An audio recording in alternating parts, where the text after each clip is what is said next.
You are watching the press preview, a first look at what's on the front pages as they arrive. So it's time to see what's making the headlines with the director of the John Smith Centre at the University of Glasgow, Kezia Dugdale, and the Conservative commentator, Tim Montgomerie. They'll be with us from now until just before midnight. So let's see what's on some of those front pages for you now. The Metro has spoken to public transport workers who say that although masks are still mandatory on their services, too many passengers are simply ignoring the rules. The Telegraph hears from Dame Sarah Gilbert, who led the development of the Oxford-AstraZeneca vaccine. She says worldwide distribution should be a greater priority than booster jabs.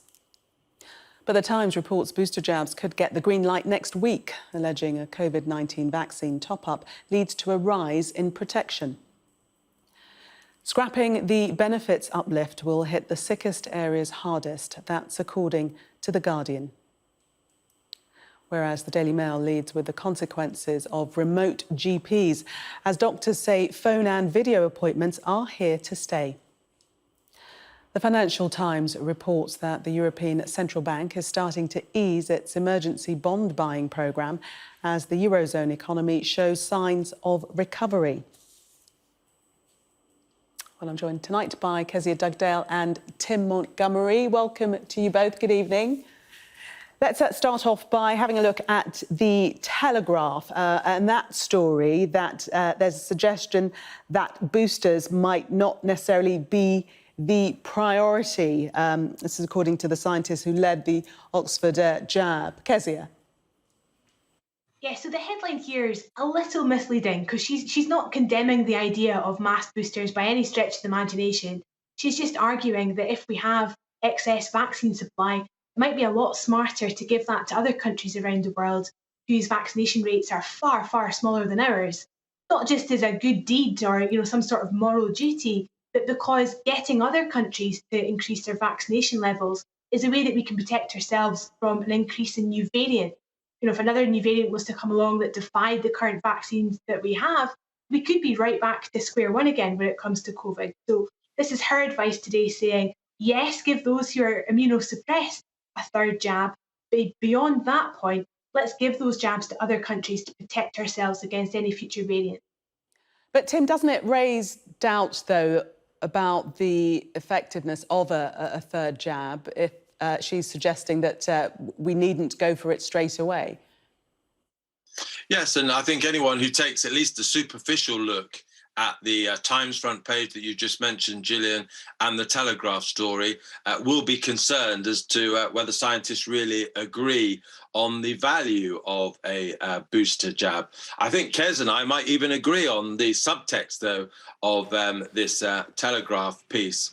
And that's really, we are potentially embarking upon a third jab for the average British citizen when most of the vulnerable people in the developing world haven't even had a first vaccination. And I think that's probably the primary thing we should take away from Dame Sarah Gilbert's point, is that if we don't vaccinate the developing world, we will get more variants of COVID, what we used to call the Indian variant, now the Delta variant, because the COVID, as we've begun to learn, thrives in areas where vaccination rates are incredibly low. So in terms of priorities, I would love to see not just Britain, but the advanced Western world just be a little bit more generous a lot more generous to the developing world, because actually, if we're serious about protecting ourselves, then we should do an awful lot more to protect some of the most vulnerable people on the planet. There are mixed messages, though, aren't there? Because the Telegraph and the Times are at odds, with the Times telling us that booster vaccines are expected perhaps as early as next week to get the go-ahead. So a completely different message to the one of caution in the Daily Telegraph, Kezia. These are really nuanced arguments, of course. There's, a small margin of error between what's the right thing to do and what's not here. And, Sarah Gilbert is not saying, let's not do it. She's just saying a better use of these jabs would be to use them overseas. And it's not the first time she said something a little against the grain of what you feel like is going to be the government's direction, because, of course, she's already spoken out about the idea of vaccinating children. We've got the JCVI saying that the case for vaccinating teenagers in particular is marginal. And Sarah Gilbert said it's probably not worth doing it at all. Now, that is a very refined medical clinical take on the effectiveness of vaccinations on young people. What it perhaps doesn't factor in is the wider societal benefits people see to vaccinating children, like, for example, making sure they don't miss so much of school that leads to deteriorating mental health or negative outcomes when it comes to their educational opportunities. So that's why the science isn't always clear cut, because we're not always asking the scientists very explicit questions about whether it's just a clinical question about the effectiveness of our vaccine, or whether it's the best thing to do in the context of a pandemic and its long-term impacts on the way that society is functioning. And Tim, do you think we might see people holding back from taking the booster jab because of headlines that we've precisely seen in the Telegraph? I do. And actually, there's this whole debate about vaccine passports that we might come on to if we have time. But I think there is some early evidence that when you introduce the idea of compulsion for vaccines, there is certainly a group of people who are already vaccine skeptical who actually become more skeptical. They think, well, if they're compelling us to take this vaccine, they really do have something to hide in what this vaccine may be in terms of safety. So I think we do need to proceed cautiously. And I think there's an element, just as we've been having this discussion about what exactly is the value, the relative value of booster vaccines, I think there's been occasions during this whole COVID debate when scientists have, perhaps in a bid to reassure us, have actually failed to reassure us by being more definite than the science often would suggest. And I think taking the public more into the scientists' confidence, setting out the pros and cons, and letting all of us make informed decisions rather than overstating what they know, probably in the long run will build more public confidence in a medical strategy to defeat this virus that's upturned all our lives over the last 18 months. And Kezia, on the same subject, we read in The Guardian that apparently, reportedly, ministers have piled pressure on the vaccines watchdog to approve a large-scale programme of booster jabs. And this as the number of people in hospital with the virus has exceeded 8,000, and that's the first time since March. Yes, I mean, there's no doubt that rates are spiralling, and when they spiral, so does the risk. We see this in Scotland already because, of course, our schools have gone back earlier than the English schools, and also we've got a few universities that are starting their Freshers' Week this week. So we're a little bit ahead of that curve, and as a result, we're seeing rates rise in Scotland. So that is what winter is going to look like, is spiralling rates of COVID. And of course, the higher the number of people with the infections, the greater the impact that has on the NHS. If boosters can be a part of reducing the pressure on the NHS, then the government will be very, very keen to see those in place. But it's a finely tuned balance once again, because in the papers that we're looking at here, there's a suggestion that, yes, vulnerable people should get a booster, but don't give it to them too soon or it won't last the length of the winter. So we're asking people to gear up for a third jab, but getting that jab has to arrive at almost exactly the right point for it to be as effective as the government needs it to be. We stay on the theme of mixed messages and have a look now at the Metro. And this story is about commuters and mask wearing, that some people are not wearing their masks, and it's leading to rows and confrontations and even uglier scenes on public transport, Tim. Well, I have a confession, Gillian, to make to you and your viewers today. I was on a train to London and I just forgot to put my mask on, and it was an occasion when actually it's one of the few times that I've actually had to sit next to anyone on the train for 18 months, which is a good sign in a way, because the trains are filling up. And immediately, as the person who sat next to me said, "You haven't got your mask on," I put it on and apologised. But I think so long as the rules are unclear, and I think this is the story that the Metro is bringing out, I would, of course, been perfectly in my rights if I was being perhaps a little bit discourteous to say I'm not wearing a mask. I don't have to. But actually, I think it is a form of courtesy we show to each other. I'm not entirely convinced about the value of masks, but I think it is something that reassures other people. It builds up confidence as we all commute back to a proper way of life that we were familiar with before this COVID struck. And I think the ambiguity of rules with different transport authorities, different railways, different underground networks having different policies isn't helping the harmony that we would like to see, I think, between all of us as we go forward. Kezia, you're shaking your head, but I mean, if you don't say it's mandatory for everyone to wear masks, and that instruction doesn't come from the government, then you're going to have this situation, aren't you? I wasn't shaking my head because I disagree with Tim. I was just going to reflect on the Scottish position, because the rules are much stricter in Scotland. You still have to wear masks on trains as you do in shops and as you do in enclosed spaces.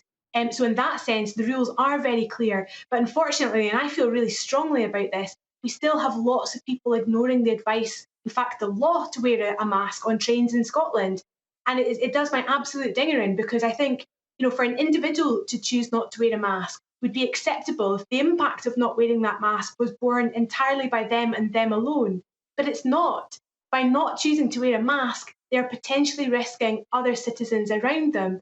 And that's why I'm so angry about it, because it's the simplest thing to ask people to do in order to get us all back on public transport, get us back into offices, getting back into that working environment. I'll be really outrageous and say, in my anecdotal experience, Gillian, it's largely young men that are not wearing masks on public transport. It's almost as if they think it's a badge of pride, that they're almost invincible from this pandemic that continues to affect our daily lives. And the reality is that they might be invincible, but the person sitting next to them could be far more vulnerable to a serious infection. So I'd like to see much stronger rules for quite some time yet, especially as cases are rising, about reinforcing masks. It's a small thing we can all do to protect each other. Very quickly, Tim, yes or no, would you like to see stricter rules in England? Not a yes or no, Gillian, because, supposedly London has a ban on a requirement to wear masks. I've been on the tube the last couple of days. I would say 20-25% of people aren't wearing masks, even though they're supposed to. I saw no enforcement whatsoever. And I can understand, if you're a tube worker, you don't want to have to confront the young men or whatever. It's very difficult. That is the issue, the enforcement. Welcome back to both of you. Let's take a look at The Guardian now, and their front cover story, looking at a Health Foundation study which is saying that the universal credit uplift, the benefits being scrapped, will hit the sickest areas the hardest, and people are going to suffer terribly, according to their research. Kezia. Yes, the headline's a bit of an oxymoron for me. The idea that they're revealing that ending the benefits uplift will hit the sickest, poorest people the worst is almost a statement of the obvious. That's the reality of what would happen if you cut the benefits bill, but it's also what every major children's and anti-poverty charity has been saying for several months now, if not over a year. And the reality is, this is going to be a real headache for the Conservatives if they go ahead with making this cut, because it's going to hurt a lot of those red wall seats that are now very clearly blue for the Conservatives in the north of England. I was really surprised, actually, that the government didn't announce that they were going to retain this uplift when they did everything they've done this week around the national insurance hike, because, again, that's going to hurt people on low incomes considerably harder than it will affect me, at least in percentage terms. And if they'd learned anything about Labour's playbook around using national insurance to provide funding for the NHS, they'll remember that when Labour picked up national insurance in the 1990s and into early 2000s, they also, alongside it, massively increased the benefit support for children in particular, and child benefit in particular. I thought the sweet thing they could have done this week in order to land that national insurance increase a little better would be to have retained this uplift in universal credit. Sadly, that's not what they've chosen to do here. Yes, the Work and Pensions Minister, Lady Stedman-Scott, told the House of Lords yesterday that her department had carried out no formal assessment of the impact of returning universal credit to its pre-pandemic level. Tim, could they have retained the uplift?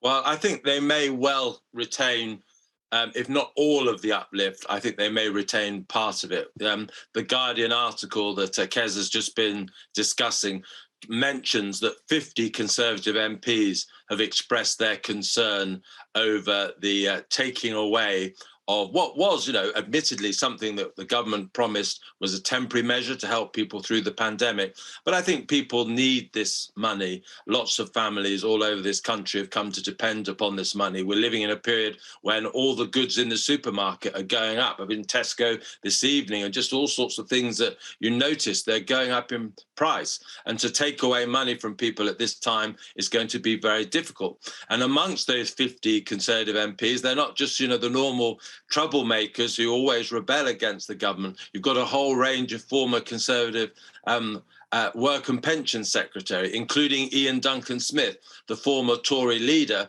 who is the architect of universal credit. So if the government thought that they've got away with getting through their controversial NI tax hike this week, I think that's just a very sort of storm in a teacup compared to what could happen in the House of Commons when this measure comes forward for debate. Kezia, we've only got a few seconds for you to tell us about the Mac cartoon in the Telegraph.